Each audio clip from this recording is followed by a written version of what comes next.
உறவுகளே, நான் வந்து இன்னைக்கு சண்டே ஸ்பெஷல் என்ன பண்ண போறேன்னா பிரான் தொக்கு.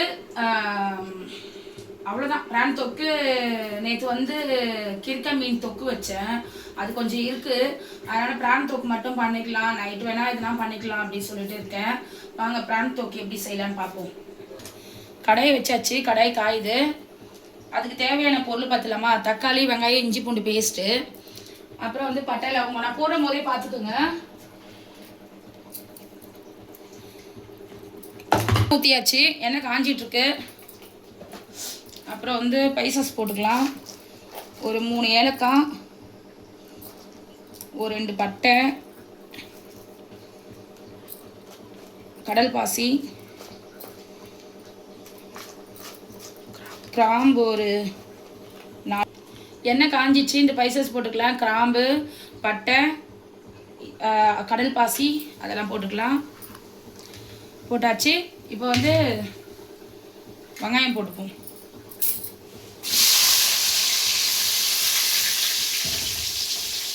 வெங்காயம் போட்டோடனே வதக்கி விட்டுக்கலாம். வெங்காயம் வந்து நல்லா ப்ரௌன் ஆகணும், கோல்டன் ப்ரௌன் ஆகும். வெங்காயம் வதக்கிறதுக்கு கொஞ்சம் உப்பு போட்டுக்கலாம். கருவேப்பிலை, பிரான் க்ளீன் பண்ணி வச்சாச்சு. கருவேப்பிலை போட்டுக்கலாம்.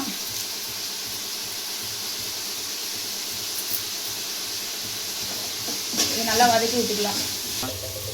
சாப்பாடு ஆல்ரெடி போட்டாச்சு, வெந்துன்னு இருக்கு. நான் ஏன் இவ்வளோ பெரிய பாத்திரம் வச்சுருக்கிறேன்னா, அம்மாவுக்கு சாப்பாடு கொடுத்து அனுப்பலான் இருக்கேன். அம்மாவுக்கு வந்து இறானா ரொம்ப பிடிக்கும். அதனால் அம்மாவுக்கு சாப்பாடு கொடுத்து அனுப்பணும். அக்காவுக்கும் வேறு கொஞ்சம் உடம்பு சரியில்லை, அக்காவுக்கும் கொஞ்சம் சாப்பாடு கொடுத்து அனுப்பலாம் அம்மாவுக்கும் அக்காவுக்கும் அப்படின்னு சொல்லிட்டு பெரிய குண்டால் வச்சுருக்கேன். சாப்பாடு ஒரு பக்கம் வெந்துட்டுருக்கு. அதுக்குள்ளே நம்ம எறா கிரேவியை செஞ்சுருவோம். வெங்காயம் நல்லா இந்த அளவுக்கு வதங்கணும்.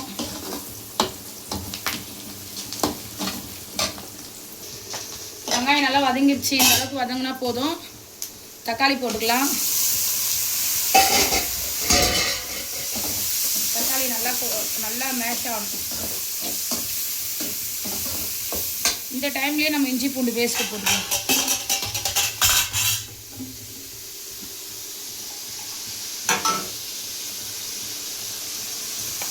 ஒரு 2 ஸ்பூன் இஞ்சி பூண்டு பேஸ்ட்டு.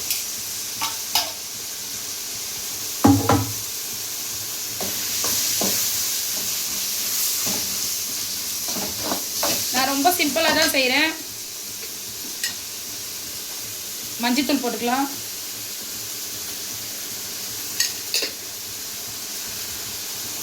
நீங்கள் எப்படி செய்வீங்கன்னு எனக்கு கமெண்ட்டில் சொல்லுங்கள். நான் இப்படி தான் செய்வேன். தக்காளி நல்லா குழையட்டும். தக்காளி நல்லா மேஷ் பண்ணிட்டு கொஞ்சம் ஸ்லோ வச்சுக்கலாம், இஞ்சி பூண்டு பேஸ்ட் போட்டதுனால.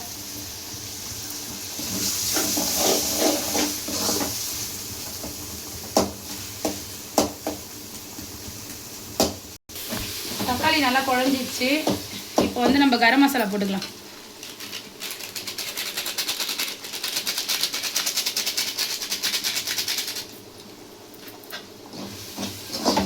கேமராமேன் கொஞ்சம் சரியில்லை, அவர் சரியா எடுக்க மாட்டேங்கிறார். நான் எந்த சைடு போறேனோ அந்த சைடு வரார்.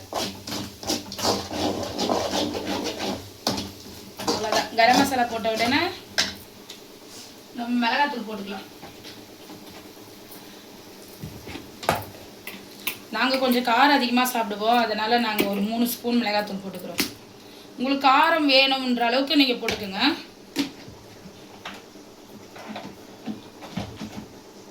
உப்பு வந்து நம்ம வெங்காயம் வதக்கிறதுக்கு தான் போட்டிருக்கோம். இன்னும் பிரான் எந்த அளவுக்கு இருக்கோ அந்த அளவுக்கு நம்ம போடலை, இனிமேல் தான் போடணும். மிளகாத்தூள் நல்லா எல்லா மசாலாவும் ஒன்று போல் சேர்ந்துச்சா? இப்போ வந்து பிரான் நம்ம க்ளீன் பண்ணி வச்சுருக்க பிரான் போட்டுக்கலாம்.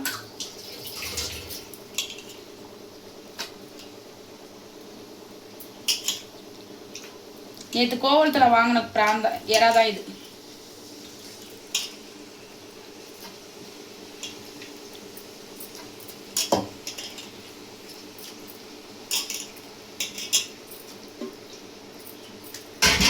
யாருக்கெல்லாம் எறா பிடிக்குமோ அவங்கெல்லாம் கமெண்ட்டில் சொல்லுங்கள்.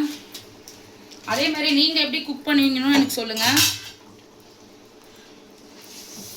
அவ்வளோதான். எல்லாத்தையும் ஒன்று போல் இந்த எறாவோட நல்லா மிக்ஸ் பண்ணணும்.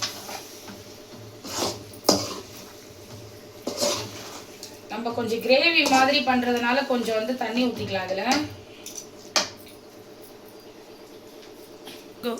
தண்ணி கொஞ்சம் ஊற்றிக்கலாம்.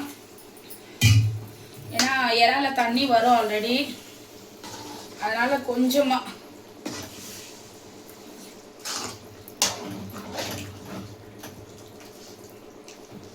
இன்னும் கொஞ்சம் கூட தண்ணி ஊற்றிக்கலாம்.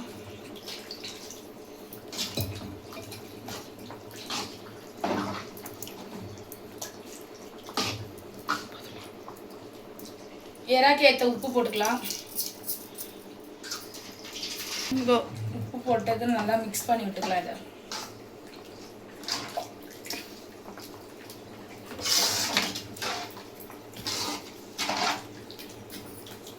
இந்த டைம்லயே கிரேவிக்கு தேவையான உப்பு காரம் எல்லாமே கரெக்டாக இருக்கான்னு செக் பண்ணிப்போம்.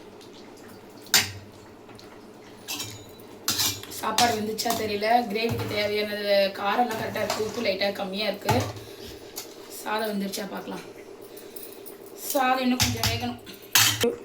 கேமராமேனுக்கும் கொஞ்சம் கொடுங்க. நீங்களும் உப்பு காரம் பார்க்க போறீங்களா? ஆமாம், பாருங்க. ஆமாம் ஆமாம், உப்பு கம்மியாக தான் இருக்குது.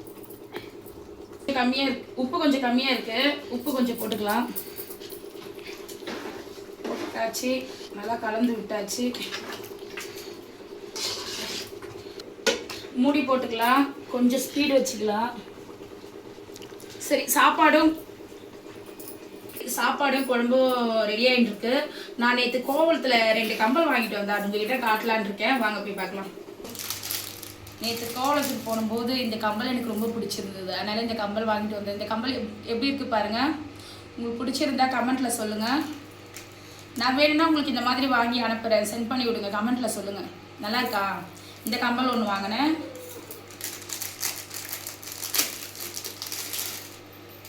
இந்த கம்பல் ஒன்று வாங்கினேன். நல்லா இருக்கா? இது 2 கம்பல் வாங்கினேன். எனக்கு ரொம்ப பிடிச்சிருந்தது. ஒன்று வந்து கேமராமேன், இது வந்து கேமராமேன் செலெக்ஷன் பண்ணது, இது வந்து நான் செலெக்ஷன் பண்ணேன். இது 2த்துல எது பிடிச்சிருக்குன்னு சொல்லுங்கள், கமெண்ட்டில் சொல்லுங்கள் மறக்காமல். அதே மாதிரி நீங்களும் கொஞ்சம் சப்போர்ட் பண்ணுங்கள். நியூவாக வர யூடியூபருக்கெல்லாம் நீங்கள் சப்போர்ட் பண்ணணும்ல, கொஞ்சம் சப்போர்ட் பண்ணுங்கள். ஒருவர்களே சப்போர்ட் பண்ணி நீங்களும் எங்களுக்கு கொஞ்சம் சப்போர்ட் ஆதரவு கொடுங்க. சரி, இப்போ கமல் பார்த்தாச்சு. வாங்க உள்ள என்ன எப்படி இருக்குன்னு பார்ப்போம். எந்த கண்டிஷனில் இருக்காங்க. இப்போதான் லைட்டாக கொதி வர ஆரம்பிக்குது.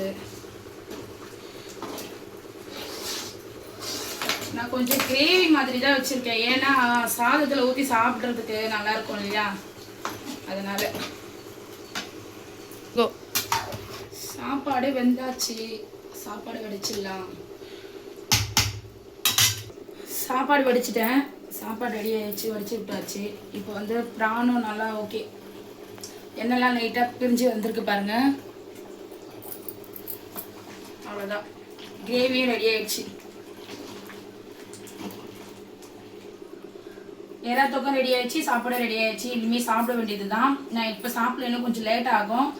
வீடியோ பிடிச்சிருந்தா லைக் பண்ணுங்க, ஷேர் பண்ணுங்க, கமெண்ட் பண்ணுங்க, சப்போர்ட் பண்ணுங்க. ஒருவர்களே ப்ளீஸ் சப்போர்ட் பண்ணுங்க.